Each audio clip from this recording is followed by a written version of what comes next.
Graça e paz, trigo. Lá em Angola nós temos os leões e as destemidas. Os leões são os homens e as destemidas são as mulheres. Então eu quero saudar os leões. Graça e paz, leões. Graça e paz, destemidas. Agora os leões e as destemidas. Graça e paz, trigo. Glória a Deus. Aleluia. Quero falar sobre o preço do chamado. Abra a tua Bíblia comigo em João capítulo 12. Quero falar sobre o preço do chamado. João capítulo 12, a partir do versículo 20. Diz assim a palavra do Senhor. Ora, entre os que subiram para adorar durante a festa, havia alguns gregos. Estes, pois, se dirigiram a Filipe, que era de Betsaida, da Galileia, e lhe rogaram: Senhor, queremos ver Jesus. Filipe foi dizê-lo a André. André foi dizê-lo a Filipe. E comunicaram a Jesus. Respondeu-lhe Jesus: é chegada a hora de ser glorificado o Filho do Homem. Versículo 24. Em verdade vos digo, se o grão de trigo caindo na terra não morrer, fica ele só. Mas se morrer, produz muito fruto. Quem ama a sua vida, perde-a. Mas aquele que odeia a sua vida neste mundo, preservá-la-á para a vida eterna. Se alguém me serve, siga-me. E onde eu estou, ali estará também o meu servo. E se alguém me servir, o Pai o honrará. Agora está angustiada a minha alma. E que direi eu?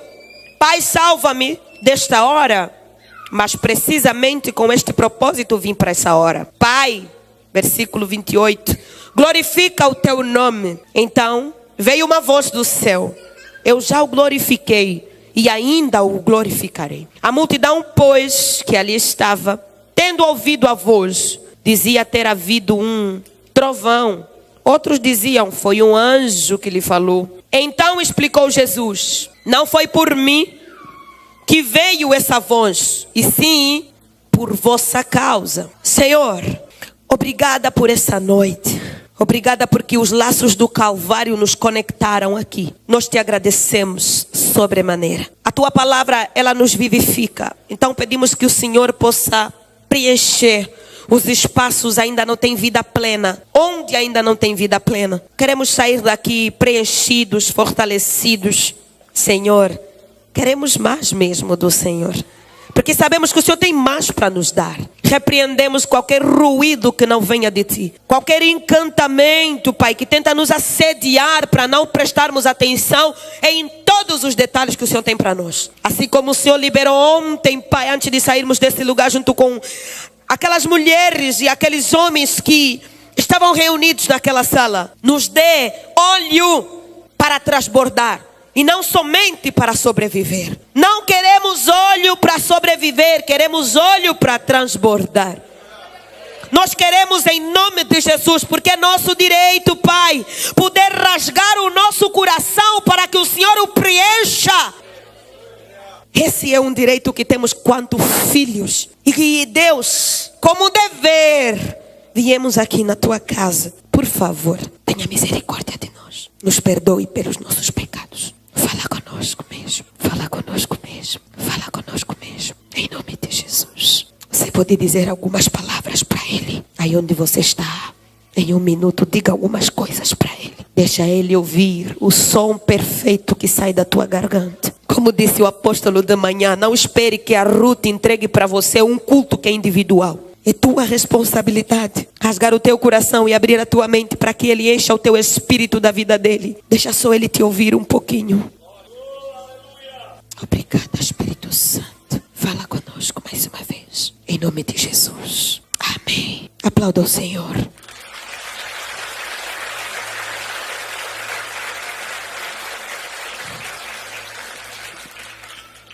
O preço do chamado. Jesus está a responder aos discípulos. Um pegou um recado de uma solicitação feita e leva para o outro. E nesse contexto estamos na festa dos apaixonados por Jesus. Porque eles estão reunidos e enquanto subiam adoravam ao Senhor durante essa festa. E entre eles haviam alguns gregos, como sempre tinha estrangeiros de todos os lados. Tinha vários povos. E esses se dirigem aos discípulos e querem fazer algumas perguntas. Mas o que eu gosto muito em Jesus é que tem coisas que às vezes nós perguntamos e Ele responde. E tem coisas que nós perguntamos e Ele nunca vai nos dar a resposta. Porque às vezes o que nós precisamos não é da resposta, mas da experiência. Guarda isso para a tua vida. Às vezes só a resposta não vai te trazer marcas. Mas a experiência vai não só impactar você, mas marcar a tua alma para que você marque os outros também. Somente homens e mulheres marcados podem marcar outras pessoas. Somente homens e mulheres marcados podem impactar vidas. Somente homens e mulheres marcados podem alimentar uma multidão com fome. Então Jesus, Ele está aqui e hoje, mais uma vez, já no versículo 24, enquanto ele escuta a pergunta, Jesus não responde, ele desvia da conversa. Todas as vezes que eu vejo Jesus desviar da conversa, é porque o foco não é aquela pergunta, o foco é outro. O foco não é aquele assunto, o foco é outro. O exemplo disso é quando Nicodemos começa a fazer tantas perguntas e Jesus, inclusive em tom de deboche, diz: Nicodemos, não é você conhecido como um doutor e com tanta reputação aqui? Você não sabe o que é nascer de novo? E Nicodemos fica preocupado e diz: mas como assim eu entrarei no ventre de minha mãe para que então eu possa nascer outra vez? Jesus desvia da conversa. Ele muda, ele interrompe, ele fala de outras coisas, inclusive de João 3,16, onde ele diz: porque Deus amou o mundo de tal maneira que deu seu Filho unigênito, para que todo aquele que nele crê não pereça, mas tenha vida.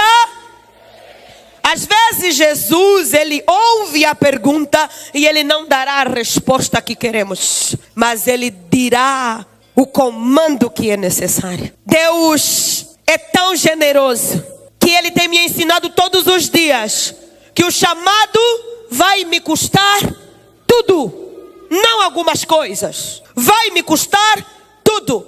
E aqui eu já quero parar para liberar algo para a igreja. E é contextual, porque afinal eu estou na trigo.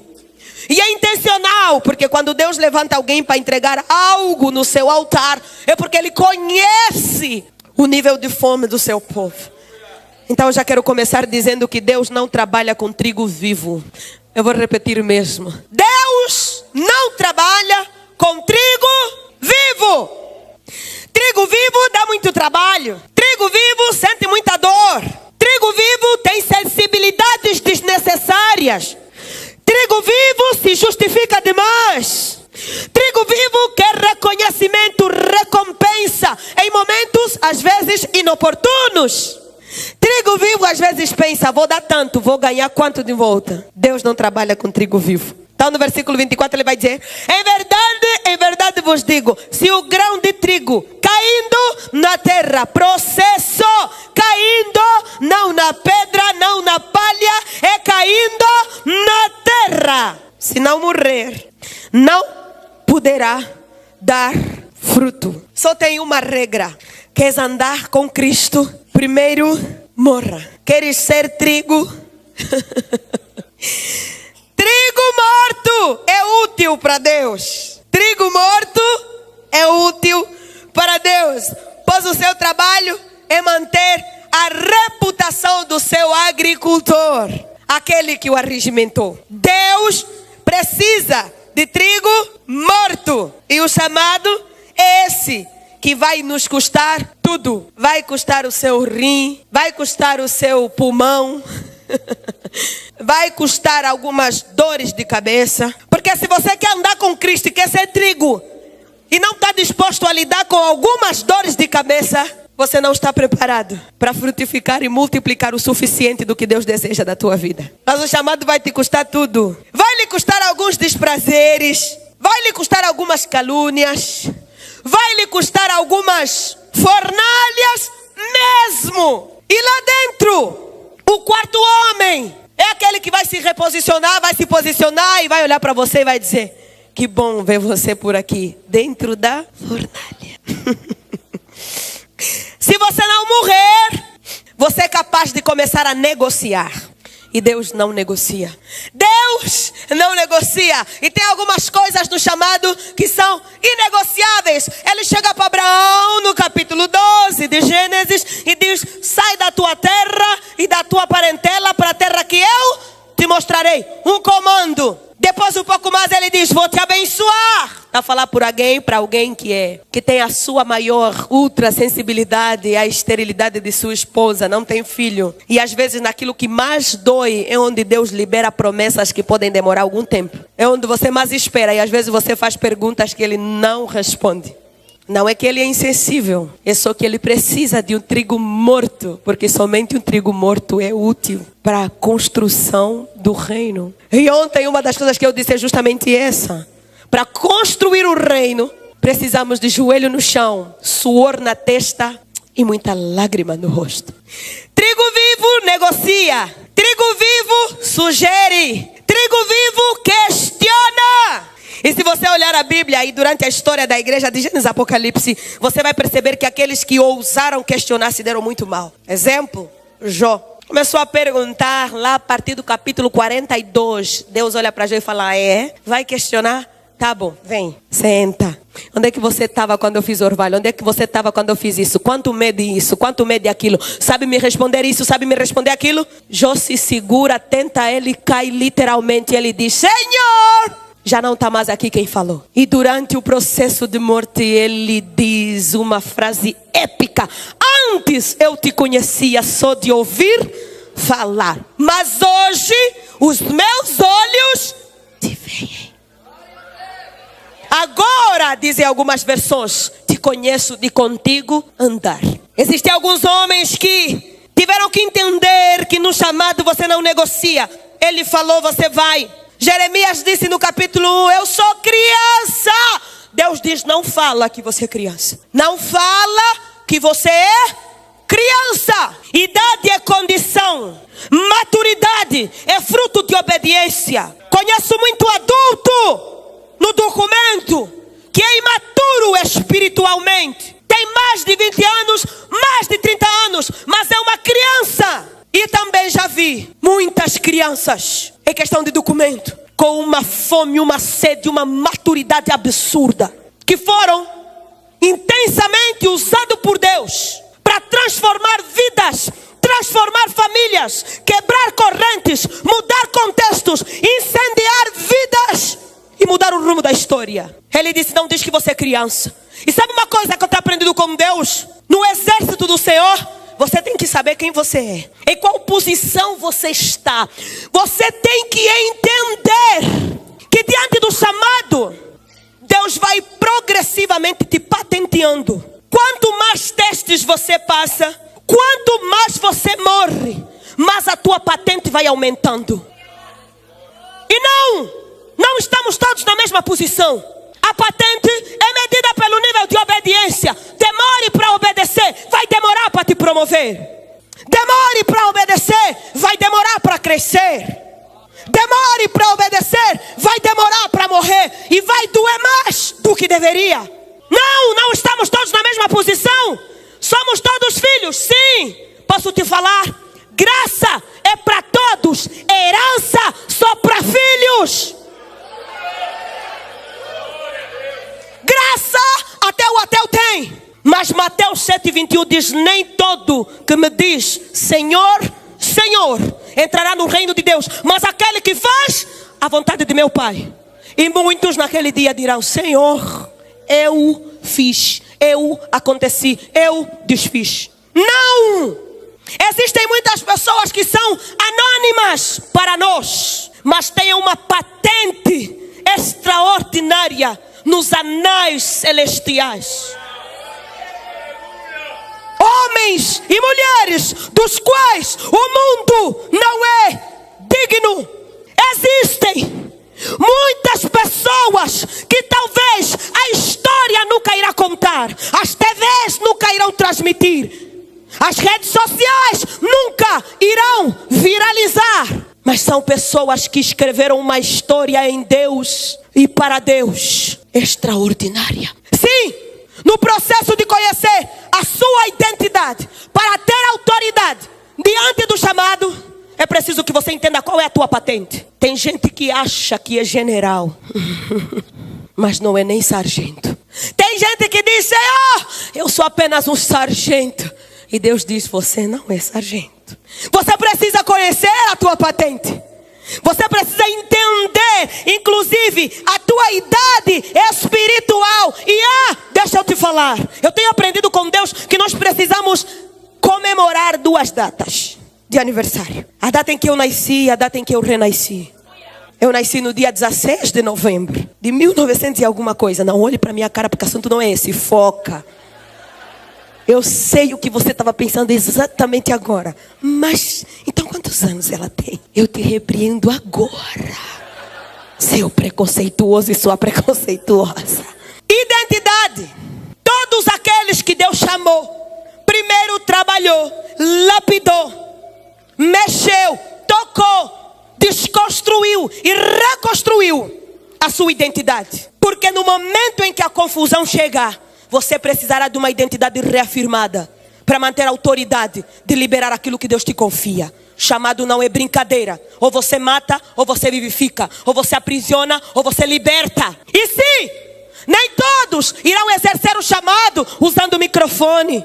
Nem todos irão exercer o chamado estando nos palanques. Alguns discretamente poderão manifestar a autoridade do Senhor, promover o seu reino e construir o seu reino e erguer altares de adoração intensa para Ele. Sim, Jeremias é esse. Jonas, o Senhor deu um comando, ele pensou noutra coisa, noutra possibilidade e começou a sugerir: que tal o Senhor Tarsis ao invés de Nínive? Lembra quando eu falei que Deus não usa trigo vivo? É isso, estava vivo demais. Só que Deus já sabia, antes mesmo de Jonas começar a dar esses pitis, como vocês falam aqui. Deus já sabia que isso ia acontecer. E Ele tem toda a paciência. Não adianta fugir. O Salmo 139 diz: onde me esconderei do teu espírito? Se eu vou ali, tu estás. Se eu vou ali, tu estás também. Se eu entro no mais profundo do abismo, ainda assim a tua mão me haverá de... Isaías disse: habito no meio de um povo de lábios impuros. Como assim um profeta eu? Mas um anjo se levanta e pega uma brasa viva e toca os seus lábios. Deus, Ele vai não só tocar na identidade, mas Ele vai fazer pressão. Ele vai fazer pressão para ver como você lida com alguns aspectos delicados. Rejeição. Não conheço uma pessoa que foi chamada por Deus que não teve que encarar a rejeição na sua vida. Porque quando você é rejeitado que o teu valor é testado. É quando você é rejeitado. É quando você é rejeitado. Preste atenção na palavra. Não fica só esperando o xaramanaia, não. Palavra é vida, amém? Palavra é comida, amém? Sem palavra não tem xaramanaia. Fala isso para a pessoa que está perto de você. Aleluia, eu amo a palavra do Senhor. É no momento da rejeição que o teu valor é testado. É no momento da rejeição onde a tua identidade é testada. É no momento da rejeição onde você começa a descobrir do que você é feito. Quem temos aqui? Alguém que ama como 1 Coríntios 13. Aquele amor que tudo sofre, tudo crê, tudo suporta. Ou alguém que ama até que não me amem mais. Pressão! Quando falta o dinheiro, quem é você? Quando você está no vermelho. É maravilhoso estar no verde, estar no azul. Eu quero você presente na hora do vermelho. Pressão! Quando vem uma enfermidade que você ora, busca. E tem aquela hora que quando a gente canta, vai dar tudo certo. Você sabia que nem sempre? E em Deus, mesmo quando não dá tudo certo, podemos realmente dizer porque Ele vive, podemos crer. Do que você é feito quando o seu tapete sai debaixo dos teus pés. Do que você é feito quando te fecham no trânsito. Do que você é feito quando as contas não batem. E que bom, eu costumo dizer que o dia que as contas baterem em Deus, alguma coisa está errada. Não gosto quando a conta bate. Eu tenho que ter motivo para orar. Eu tenho que ter motivo para jejuar. E a gente que é cristão já sabe. Se a conta bateu, a gente olha atrás da moita e fala: Satanás, aparece agora. Vem lutar comigo. Do que você é feito. Quando caluniam você. E até aquelas pessoas que acreditavam começam a duvidar da sua integridade. Da verdade que você carrega no teu coração. Quando um por um não atendem mais as ligações, começam a sair E você olha para os poucos que sobram e você pergunta, assim como Jesus, vocês também vão? Pressão, pressão. Quando o chefe no trabalho ou a chefe, quando alguma coisa começa a fugir do controle, a pressão. Quando você está lá no teu quarto orando e coloca música e abre a janela e sente aquele vento da orla, mas parece que Deus não está ali. É maravilhoso. Quando o céu está favorável, você só começa e já está a falar em línguas. Mas quando está a tocar o louvor, a palavra está a ser liberada, o teu espírito não reage. Quando você fica numa expectativa que você nem mesmo sabe explicar do que você está à espera. Quando você faz expectativa no momento, e o momento que você esperou, Deus não corresponde à tua expectativa. Quando parece que Jesus está a tocar todo mundo, e o André está a vir aí, mas parece que, parece que o Senhor passa para você, olha, passa por você, olha e simplesmente avança. Pressão. A pressão sobre aqueles traumas que você acha que já superou, que não estão mais ali, mas de vez em quando o Satanás começa a te picotar. A pressão de cair na tentação de algo que você já vomitou, mas Satanás ainda oferece a proposta.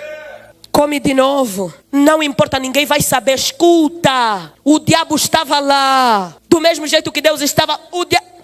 Pode ninguém saber. Você e Deus e o diabo também sabem. Ou você confessa e se posiciona em Deus, ou o diabo vai te fazer tanta chantagem, que ele vai atazanar a sua vida. E se você insistir, ele permite que você seja exposto. Porque Deus não divide a sua glória com ninguém. Ele é um Deus de graça, mas não abusa. Porque a graça é comprometedora. Pressão! Para te falar coisa que você não gosta, que não te agrada. Gostamos de tapinha nas costas. Um elogio. 1, 2. É maravilhoso receber like. Quer ver? Quando você faz uma postagem, 50 pessoas curtiram. Uma pessoa que fala, não acho não. Eu acho que essa calça ficou meio estranha. Eu acho que essa camisa está meio esquisita. Eu acho que esse vestido...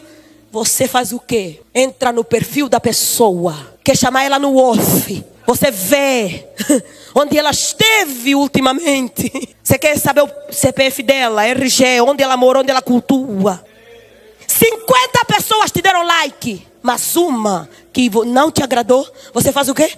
Você se torna perseguidor dessa pessoa. Não é sobre aquela pessoa que te deu dislike. É sobre uma pressão que você não sabe lidar. Tem gente que só gosta de ouvir elogio, não gosta de ouvir crítica. Posso te falar uma coisa? Na caminhada do chamado, a gente vai ouvir mais crítica do que elogio. Porque se ouvirmos mais elogio do que crítica, nós vamos nos sentir viciados. E é perigoso.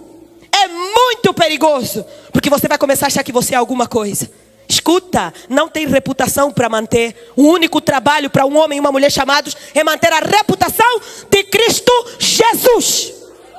É por isso que quando caluniam, quando machucam, quando alguma coisa acontece, você transfere para Jesus. Porque você não tem mais reputação para manter. Deus não trabalha com homens e mulheres que têm reputação. Porque dá muito trabalho. Eu tenho que manter a minha reputação. Não vai dar. É por isso que a Bíblia diz que não dá para servir a 2 senhores. Ou vai agradar um, desagradar o outro. Por quê? Dá muito trabalho manter a reputação. E quem trabalha com mídia sabe, tem que alimentar o perfil. Visão para ver além da vista. Tem gente que está me olhando agora, mas não está me ver. Eu amo isso no Senhor. Existe muito mais do que apenas o que os teus olhos podem ver. Existem campos espirituais disponíveis para serem enxergados, para podermos atingir níveis maiores. Visões além da vista. Não deixa a tua vista atrapalhar a tua visão. Deus tem uma visão maior. Mas se você não receber ousadia, você não vai ver os campos espirituais. Deus olhou para Ezequiel e disse, Ezequiel, lá no capítulo 37, pode esse exército vir à vida? Ezequiel não é bobo não. Ele diz assim, Senhor, tu o sabes. Boa resposta. E Deus devolve. Eu imagino Deus dizendo, gostei dessa conversa. Ezequiel, profetiza, experimenta. Deus está dando para Ezequiel autonomia. Veja além da vista. A tua vista enxerga um exército morto. O meu poder te revela o exército em movimento. Arai cante rebosa catarabasa. Arai cante rebosa catarabasa. Olha para os teus ossos secos e você precisa começar a enxergar. Eu tenho uma visão do reino. Toda vez o homem e a mulher que Deus chamar, tem que estar disposto a consagrar sua identidade para receber autoridade, a lidar com pressão para receber força e a desenvolver uma visão absurda. Está vendo um matagal e está dizendo: meu Deus, meu Deus. Aí fala: o que foi? Meu Deus. O que você está vendo? Meu Deus. Tem gente que só vê matagal. E é meio complicado andar com esse tipo de pessoa que só vê matagal. Jesus disse: quem comigo não junta, quem comigo não junta. Oi, irmão, em nome de Jesus, Deus não te chamou para espalhar, não. Deus te chamou para fazer o quê? É por isso que você está aqui nessa noite. Aplauda o Senhor por isso.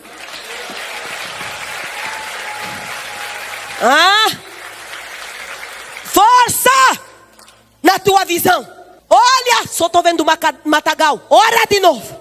Uma vez fui na Bahia e me deram aquele prato da Bahia. Qual é o nome? Isso.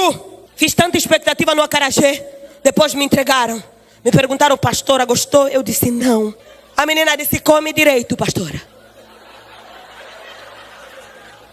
E estava eu lá, fazendo força para entender o mistério do acarajé. Deus! Ela olhou para mim, nem me perguntou, mas eu disse: ei, se acostumando com o sabor, dá para gostar. Visão! Deus disse: força! Deus olhou para Josué no capítulo 1, versículo 6 e 8 e disse: tenha fé, tenha bom ânimo, tenha coragem. Tenha coragem. Só porque Moisés morreu não significa que eu terminei de trabalhar. Tenha coragem. Tenha força. Ai, Deus não está me mostrando nada. Ora direito. Deus não está me mostrando nada. Jejua direito. Deus não está me mostrando nada. Se ajoelha, rola, busca, chora, clama a tua voz até a tua voz enrouquecer, mas não levanta. Ele vai se revelar. Ele vai se revelar. Deus, seja forte, tenha coragem. Você vai fazer esse povo herdar a terra que sobre juramento. Sabe uma coisa que eu vejo Deus dizer? Ô Josué, não é sobre você não. É sobre a minha reputação. É sobre a minha reputação. É sobre a reputação dele. E ele vai manter-se intacto. O alfa, o ômega, o princípio, o meio, o fim, o kairos, o cronos, o tudo, o tempo todo, em todo tempo. Ele é Deus. Não tem começo, não tem fim.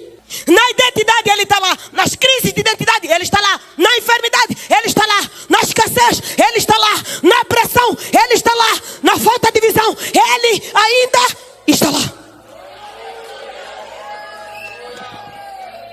Quando nós chegamos em Angola, e gente, quando nós fomos convocados para ser do Bola de Neve, nós estávamos a preparar uma igreja batista. Estava na planta, tinha nome, tudo certo. Deus nos pegou pelo colarinho, mudou todo o nosso projeto.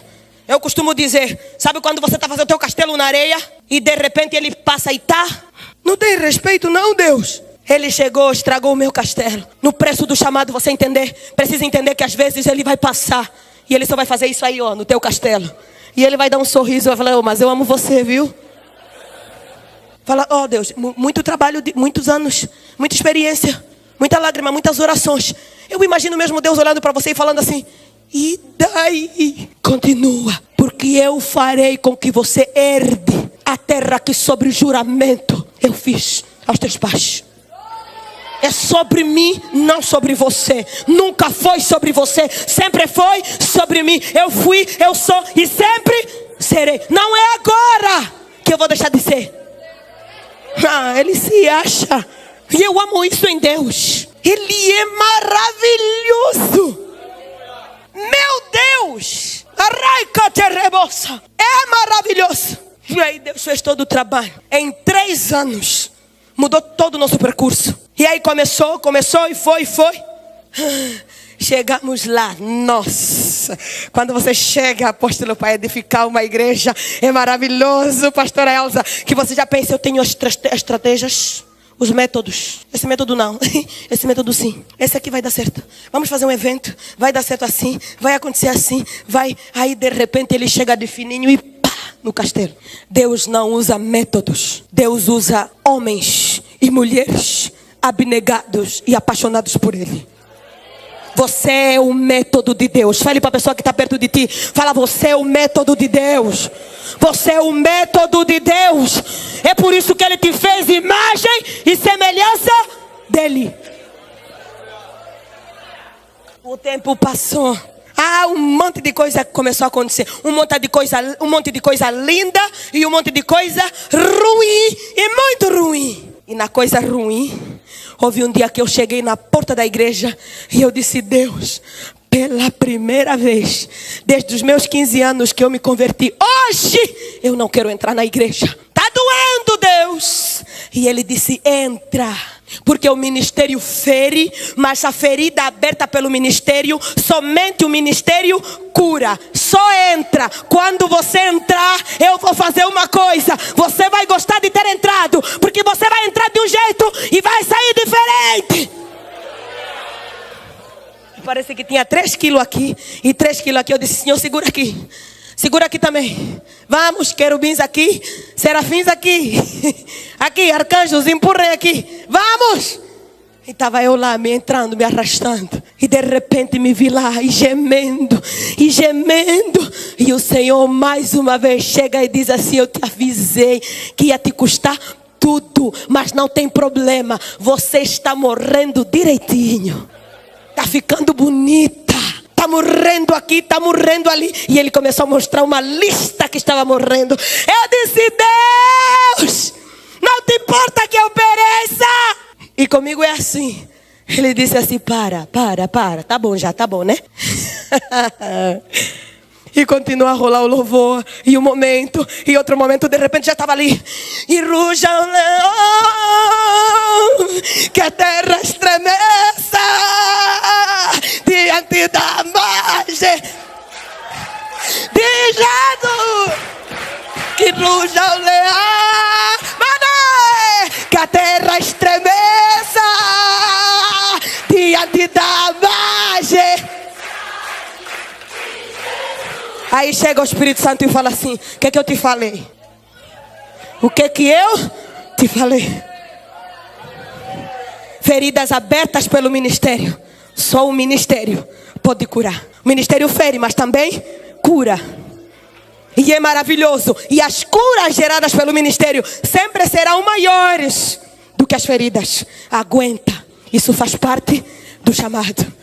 E eu lembro que eu tirei o tempo de oração. Eu disse: Deus, fala mais, que a tua serva escuta. E Deus nos deu 3 comandos extraordinários. Os mesmos comandos que Deus colocou no meu coração. Deus estava de um lado, Deus colocou no coração do meu esposo. E o primeiro comando, o Senhor disse: não se preocupem com quem vai, se preparem para quem vem. Queridos, às vezes no ministério a gente fica muito preocupado em pensar assim: meu Deus, são pessoas que caminham conosco há tanto tempo, e tudo, e vai, e como. Aí o Senhor, Ele vem e diz: quem mantém as pessoas sou eu. E às vezes quem permite que alguém vai se levante da roda também sou eu. Porque não adianta caminhar com quem não está debaixo da visão. Quer a unção de Paulo, mas não quer os açoites de Paulo. Não ajunta, espalha. Não é trigo, é joio. E para entender isso, mais uma vez, esse comando é preciso identidade reafirmada, lidar com a pressão e compreender a visão. Porque se guarda isso para a tua vida, visão sem ação é ilusão. Visão sem ação é ilusão. Visão, mas ação é inspiração. Segundo comando: não deixem a afinidade amordaçar o profético. Deus falou: não deixem a afinidade amordaçar o profético. Se necessário for perder amigos, percam, mas não deixem que o profético se cale. Olha, parece que não, mas na nossa vida tem sempre aquelas pessoas que meio que é difícil falar a verdade. aquilo tudo que realmente Deus está a colocar no nosso coração. E nós queremos decorar a verdade. Eu posso te falar, uma verdade decorada é uma inverdade. Uma verdade decorada se torna o começo de uma mentira. Se é verdade, deixa que seja verdade. Porque João 8,32 diz que conhecereis a verdade. João 8,36 diz, se possa o Filho os libertar. Não deixem a afinidade amordaçar o profético. Como é que você vai olhar para uma pessoa que dizima bem, só que não escuta, não obedece, não tem espírito ensinável, teimosa e ainda faz o quê? Não desobedece sozinha, faz mutirão. Vocês viram? Vocês viram? Vocês viram? Vocês viram? E uma coisa que nós temos enfrentado também é o preconceito pela nossa idade. Queridos, eu tenho 32 anos, mas o meu chamado foi abortivo. Eu não queria ser nada do que eu faço hoje. Eu queria ser médica, tirar todas as crianças da rua. E aí fazer o quê? Abrir ONGs. E fazer uma coisa que, na minha opinião, Deus não estava fazendo. E a nossa casa era que nem posto Ipiranga. Sabe onde tem um pouco de pão? Na casa do pastor Daniel. Sabe onde tem um agasalho? Na casa do pastor Daniel. Vai me ajudando aí. Sabe onde tem um par de sapato a mais? Sabe onde tem um copo d'água? Sabe onde tem uma carninha? Sabe onde tem uma hospedaria? Onde tem remédio? Então o tempo todo era assim, ó. Não, você não pode ter 2 sapatos, só um. O outro tem que doar. Por quê? Porque Cristo manda. Não, essa cama é muito grande, você não pode dormir sozinha. Tá chegando mais 3 pessoas, encosta pra lá. Por quê? Porque Cristo manda. Não pode comer tudo isso. Tem que deixar um pouco, tem que dividir as carnes. Por quê? Porque Cristo manda. Então eu, até os 14 anos, não gostava muito de Cristo não. Porque ele estava pegando o quê? Meus agasalhos, minhas carnes, minha cama. Não gostava de Cristo não. Para mim, Cristo estava pegando tudo que era meu. Porque eu não sabia que era tudo dele. E outra coisa, eu achava Deus um irresponsável. Porque o trabalho de Deus, quem estava fazendo era o meu pai e a minha mãe. E eu cresci num contexto de guerra. Me lembro de uma vez, isso eu falo no primeiro livro. Eu tenho 5 livros escritos. Eu falo no primeiro livro. Me lembro de uma vez, gente. Nós comíamos de segunda a sábado pirão, que é água com uma fuba. Junta tudo, sem sal, sem nada. Só isso. Com uma couve fervida com sal de segunda. Pelo amor de Deus, no domingo era arroz com feijão. Só arroz com feijão. Aí o meu pai vinha no quarto e falava: quem não se preparar agora, não for para a igreja, não vai comer, não vai almoçar. Pelo amor de Deus. Eu corria, ia no banheiro, me preparava para fazer o quê? Garantir o meu arroz com feijão. Antes que Cristo pegue o meu arroz com feijão também. Chegava na igreja, batia em todo mundo, corria, fazia um monte de coisa. Esses dias eu fui lá na minha mãe visitar ela no interior. E quando eu entro na igreja da minha mãe, quem está dirigindo o culto é um menino que eu bati com uma garrafa na cabeça e rachou a cabeça dele. Já peguei o meu óculos escuro, joguei assim. Já fiquei, eu disse, eu vou fazer o que parece que estou no manto, pelo amor de Deus. Vou ficar assim, que a unção é tão grande, não vou nem levantar a cabeça. Aí a gente sai da igreja, eu com a minha irmã, e de repente a minha irmã me olha: tá vendo aquela moça que tá vindo?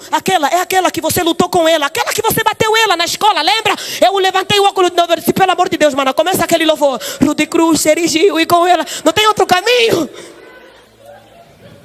14 anos, maior crise. Não quero Cristo, não quero. Na minha cabeça, ele gostava mais de outros continentes do que o meu. Não quero Cristo.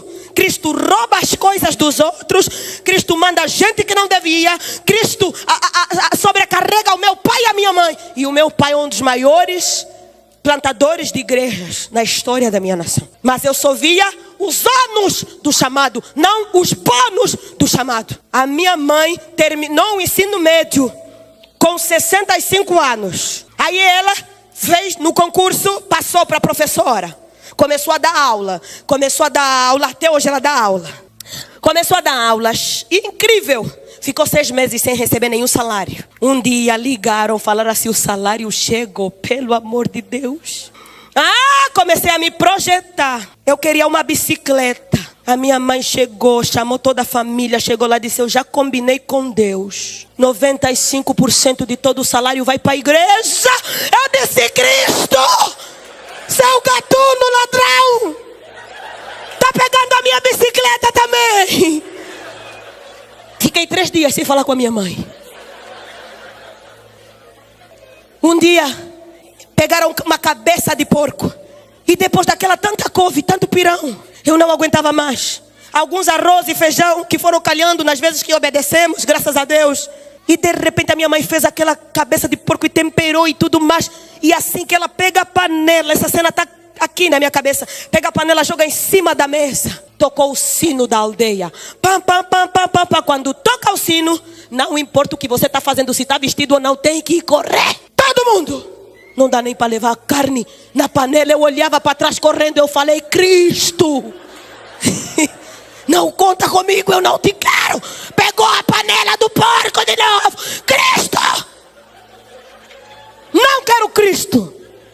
11 anos, 12 anos. E nesse dia nós ficamos uma semana no mato. Não pode voltar para casa, porque os militares entravam na casa, comiam tudo até acabar. Roubavam tudo, pegavam tudo e iam embora. Porque tinha 2 partidos em guerra, Angola estava em guerra, então fazia o quê?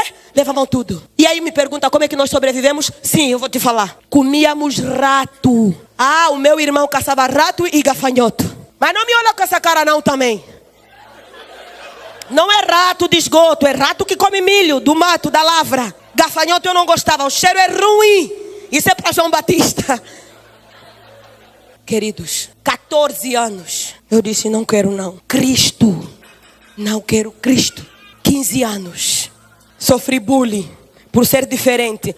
Mesmo não sendo cristã, eu tinha princípios. Só que não basta ter princípios. Para andar com Deus, você tem que morrer. E o que estava me custando era justamente isso. Morrer. E essa coisa de que eu achava que eu sabia. Eu achava que eu queria. E outra coisa. O meu pai e a minha mãe nos acordavam 5 horas. Para contar a história de Nabucodonosor. Com aquela unha enorme. E nos acordavam 5 da manhã. E a gente quase morrendo de sono.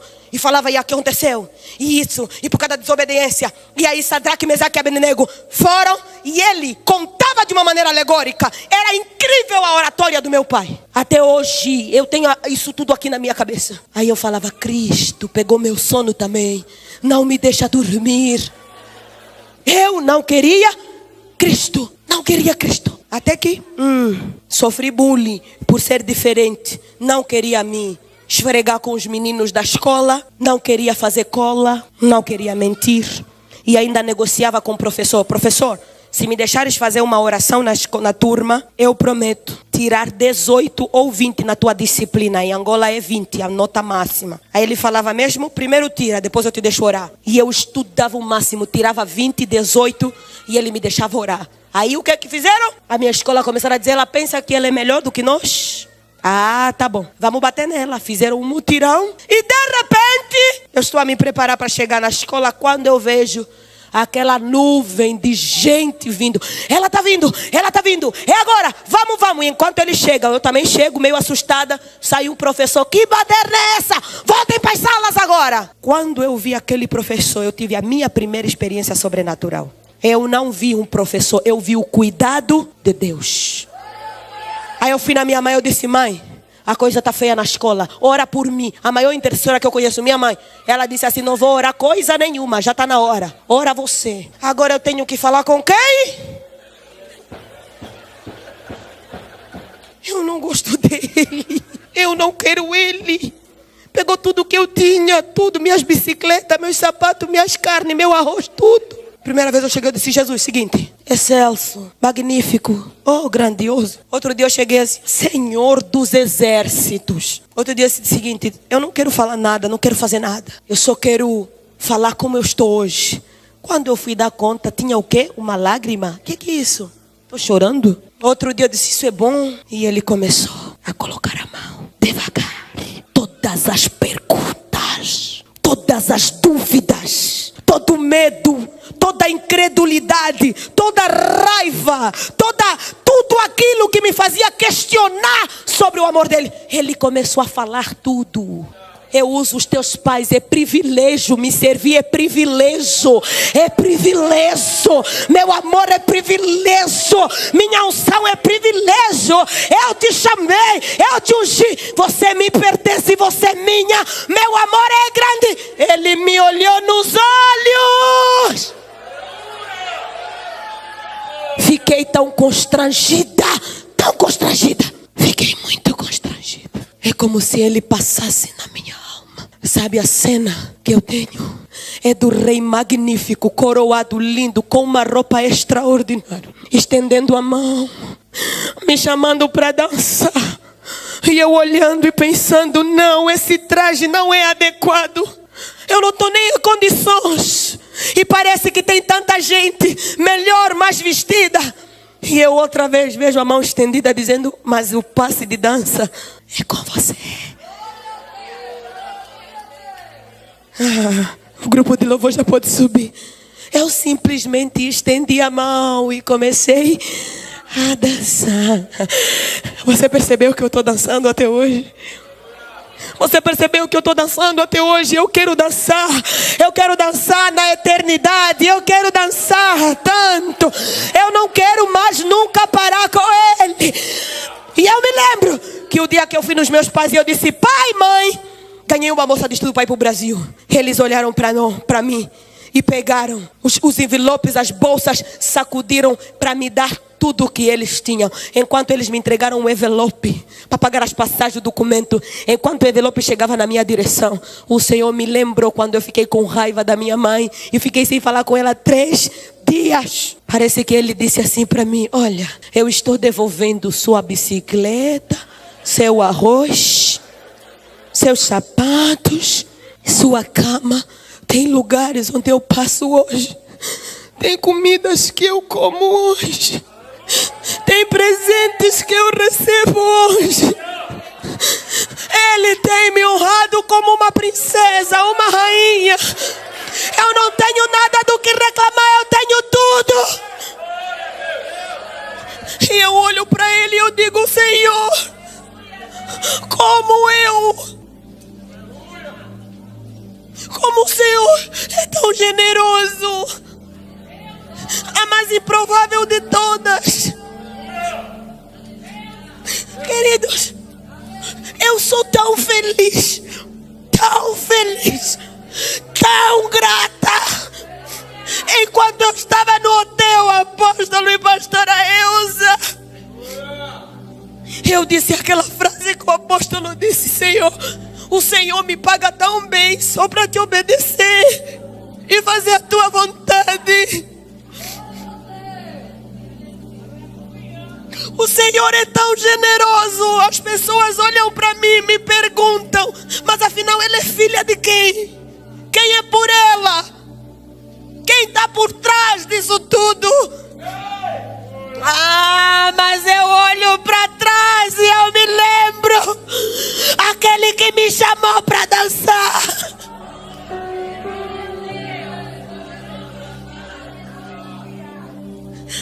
Ele me tirou do final da fila. Ele olhou nos meus olhos. Eu tinha tudo para dar errado.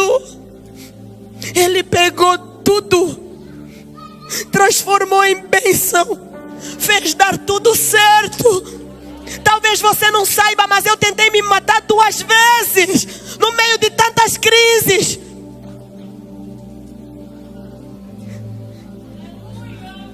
A primeira também 28 comprimidos. Na segunda eu fui no monte, escrevi uma carta de 4 folhas, explicando aquela coisa de morto decente, sei lá o que é que fala. E enquanto eu tentava me jogar, veio uma pessoa que saiu dos arbustos e disse, Ruth, sozinha aqui, está fazendo o que aqui? Você está muito na ponta. Segurou e me puxou. Quando me puxou, aquele mesmo que me pegou para dançar me olhou nos olhos outra vez e Deus disse algo que até hoje eu não esqueço. Ele disse, se Se tem alguma vida tua dentro de você, você pode tirar. Mas se essa vida é minha, ela vai ficar. Você vai viver e verá do que eu sou capaz através de uma improvável.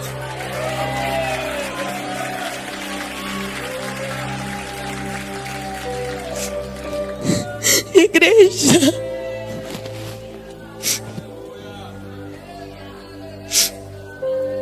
vai te custar tudo, mas acredite, no final você vai dizer: não compreendo os teus caminhos, Senhor, mas eu te darei a minha canção, porque afinal tudo valeu a pena, está valendo a pena.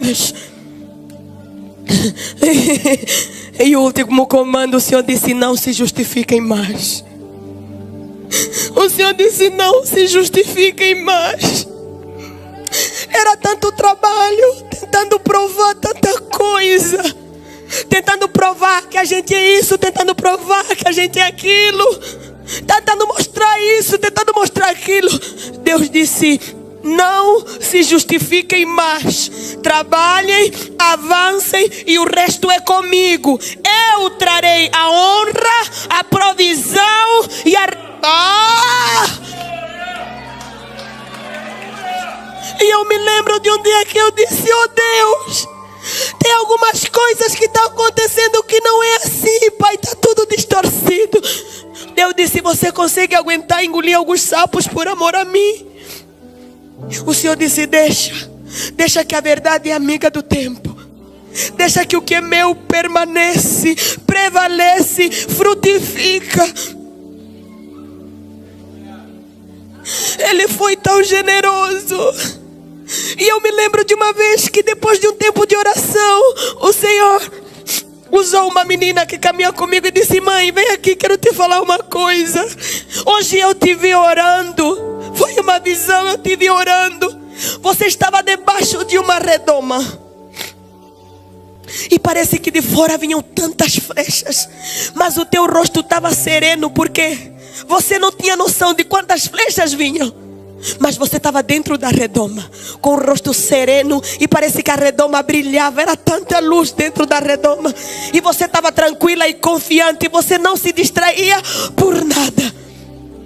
E enquanto ela falava ao Senhor foco, o Senhor disse: foco, determinação, visão, identidade, pressão, aguenta, visão. Visão sem ação é ilusão. E ele continua dizendo: trabalhem, não se justifiquem mais. Você sabe o que é você saber o lado bom da história, o lado verdadeiro, o lado certo. Você sabe o que é você ter razão e você dizer: Senhor, toma minha razão, toma minha razão. Porque ele disse: não se justifiquem mais. Eu quero dizer isso para ti. Na tua família, nessa casa, apóstolo e apóstola, nessa nação, não se preocupem com quem vai. Se preparem para quem veio. Não deixem a afinidade amordaçar o profético. Se preciso for, percam algumas coisas, mas jamais deixem que a voz se cale. A voz de Deus é comando. A voz de Deus é vida. A voz de Deus é cura. A voz de Deus é restauração. A voz de Deus é força. A voz de Deus é alimento. A voz de Deus é esperança. A voz de Deus é restauração. A voz de Deus é direção. A voz de Deus. Não se justifiquem mais. Trabalhem. Só trabalhem. Avancem. E o resto.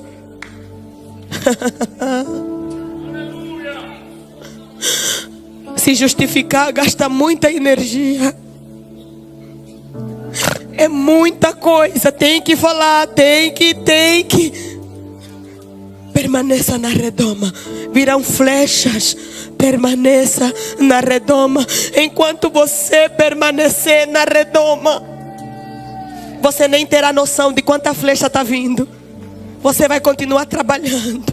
E às vezes com os joelhos calejados, com a voz rouca, com a mandíbula doendo de tanto declarar e profetizar. E a voz do Senhor virá dizendo para você isso. Você está morrendo muito bem. Está ficando muito bonito, muito bonita. Você está se tornando 100% trigo.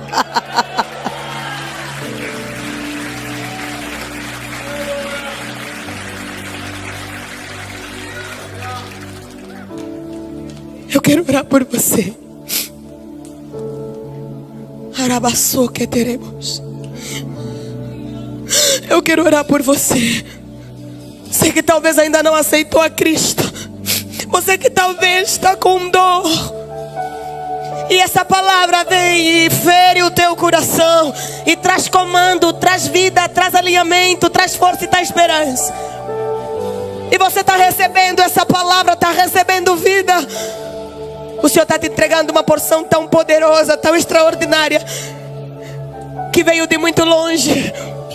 E quando eu falo de vir de longe, não falo da África.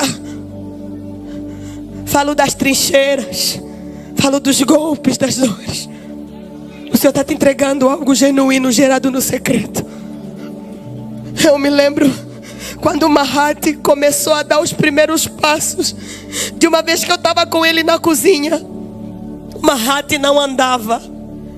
Ele levantava uma perna e caía. E ele foi descobrindo que ele não pode ficar em pé, porque quando ele fica em pé, ele cai. E uma vez eu me lembro de um culto maravilhoso que nós tivemos. E quando eu cheguei em casa, foi tanta presença de Deus, coisa que só os apaixonados entendem. Eu cheguei na cozinha e eu sentei no chão. E os meus 3 filhos vieram. E nós começamos ali. Eu cheirava e brincava e eles vinham. Eu amo ser mãe. Eu sou tão grata ao Senhor pela maternidade. Amo meu marido, amo a minha família. E as crianças chegaram e eu comecei a brincar com eles. De repente começamos a cantar. E o Mahati, ele foi até a geladeira. E de repente ele era um mover tão... Só para você ter noção. Nunca desperdice o pós-culto. Tem coisas que Deus faz durante o culto, mas tem coisas que só faz no pós-culto. Eu não gosto de falar muito às vezes quando a gente sai do culto, porque quando a gente sai do culto que eu quero mastigar o que eu recebi. Eu estava lá na cozinha. A glória foi tão grande que ela não ficou em casa. Porque, queridos, a glória ela não se prende nas paredes. A glória ela é transcendente. Ela transcende. Ela derruba, se necessário ela vai além.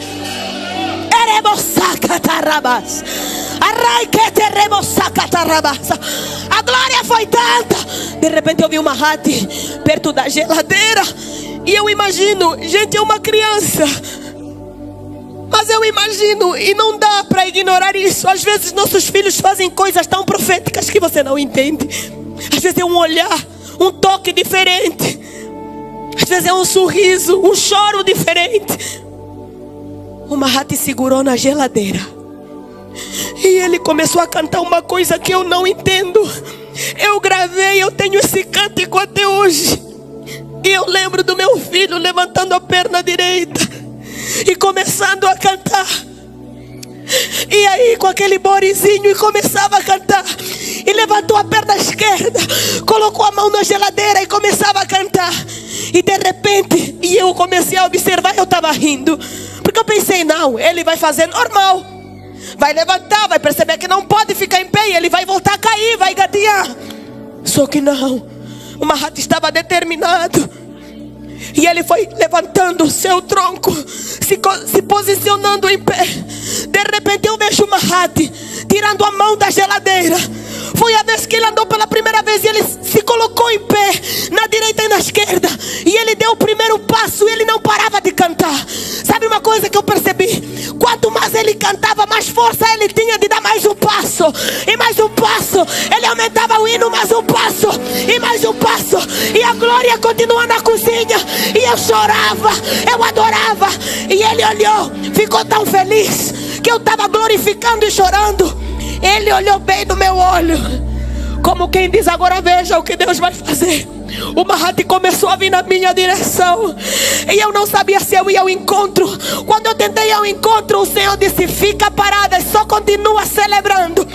Enquanto eu celebrava, quanto mais eu celebrava, mais força o Mahati tinha de vir na minha direção.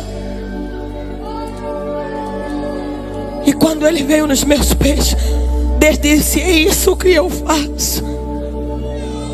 Quanto mais intensifica o tom da sua adoração, mais força você descobre que você tem para dar passos maiores, para dar passos maiores, para dar passos maiores, para dar passos maiores.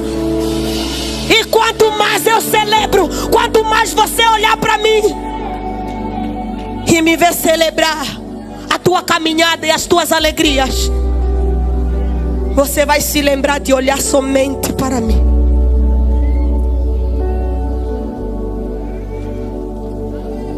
Eu quero orar por ti, que talvez está difícil levantar a perna direita e perna esquerda, e às vezes o som da garganta está rouco.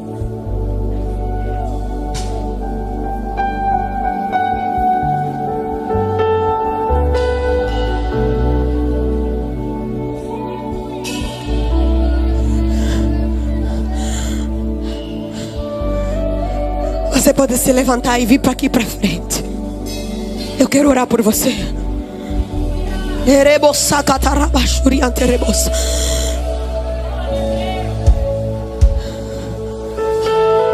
Eu gostaria de pedir ajuda ao apóstolo, por favor. Entregue o microfone para o apóstolo para me ajudar, por favor. Eu quero que você entenda algo. O Senhor está trazendo um marco. Algo está sendo desbravado hoje no teu caminho. Algo está sendo desbravado hoje naquilo que o Senhor te confiou.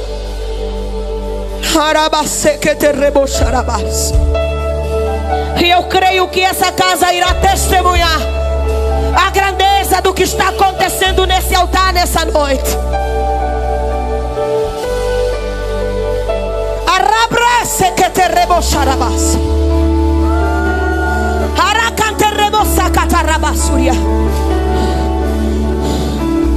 Você já pode abrir a tua boca e falar com Ele.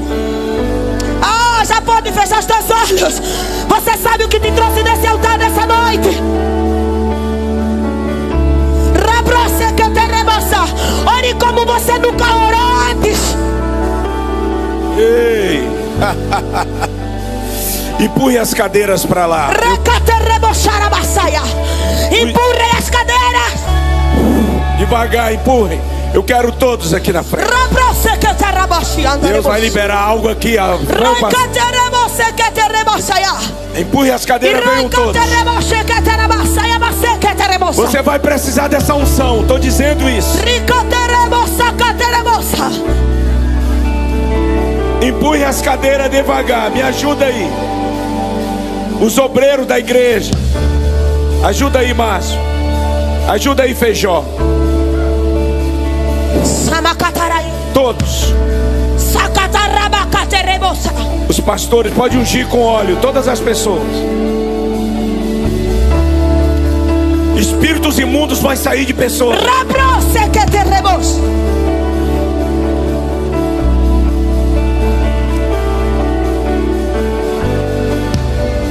Vai empurrando devagar as cadeiras. Venham. Vindei, bebê. Tem muita unção hoje. Ele já está fazendo. Ele já está fazendo. O Espírito Santo já está disponível para te tocar. Ele já está aí. Deixa ele te tocar já. Deixa já ele fazer. Ele já está fazendo. Ele já está fazendo. Requeteremos, requeteremos. Sim, catarramos, requeteremos.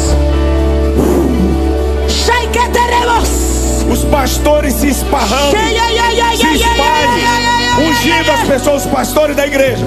Ninguém é para colocar as mãos nas pessoas, só os pastores.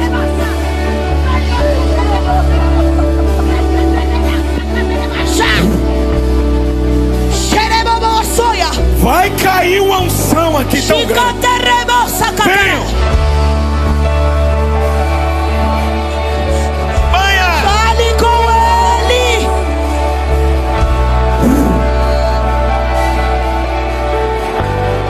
Venham.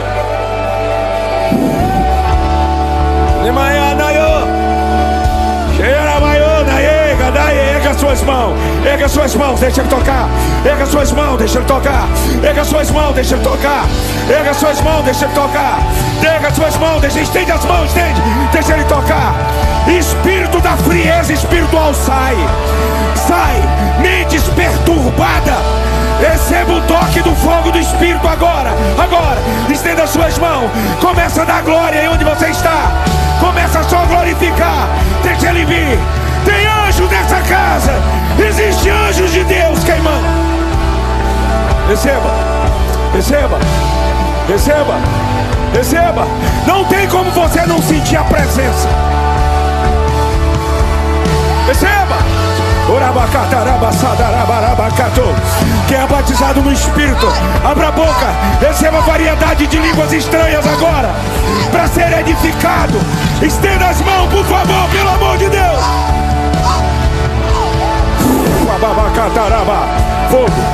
Fogo. Vai. Isso.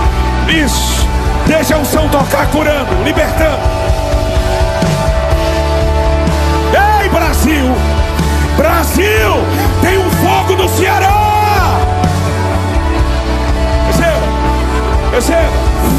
Receba, mãe. Receba essa unção.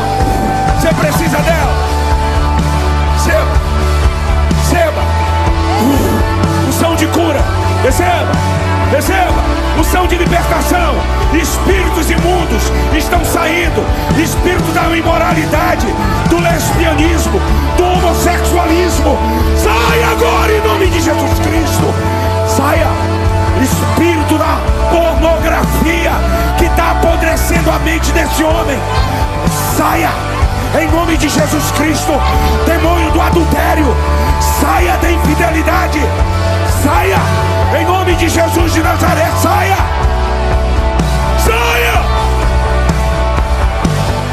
Receba uma nova mente. Receba unção nos seus olhos. Receba. Quem pode estender as mãos?